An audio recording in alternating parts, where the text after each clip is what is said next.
Another tough day on Wall Street yesterday. This is the story of the market over the past few weeks. All three major indexes have plunged as President Trump continues to press his trade war. Among other things, the president is now threatening a 200% tariff on alcohol from Europe. Ed O'Keefe is at the White House for us. Ed, good morning. Tony, good morning. President Trump continues to insist Americans are going to benefit from this back and forth on tariffs, even as the S&P 500 fell Thursday to its first correction since 2023, and the president upped the stakes and threatened more tariffs on the European Union. No, I'm not going to bend at all. Aluminum or steel or cars. We're not going to bend. President Trump says he's not backing down from the tariffs he's imposed on major trading partners, including Canada, Mexico, and the European Union. And he downplayed the recent volatility in the markets. There'll be a little disruption, but it won't be very long.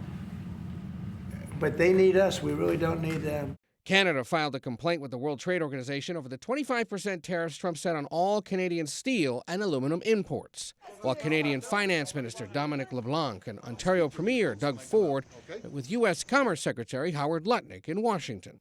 Ford called the meeting productive, but the tariffs are still on. What have you learned about negotiating with Americans and this administration over the last 10 days or so? They're very bright individuals, bright business people and shrewd negotiators, but they're doing what I'm doing. I want to protect our country, our province. They want to protect their country as well. The president is also escalating the tariff tit-for-tat with the European Union. He's now promising a 200% retaliatory tariff on alcohol from the EU if it doesn't remove one on American whiskey. We would lose everything. Couple McLean Turner and Joseph Wallach put their life savings into opening a wine and champagne shop in Washington, D.C. 90% of their business is European wines, and they say the American wines alone aren't enough to keep them afloat. I think it's going to be catastrophic, not just for our little shop, but it's going to be restaurants, it could even be grocery stores. It's really going to ripple through everyone's fabric of life. The owners of District Champagne told us that they want to have more American wines in their store, but there aren't enough at the right price point to meet customer demand, Tony.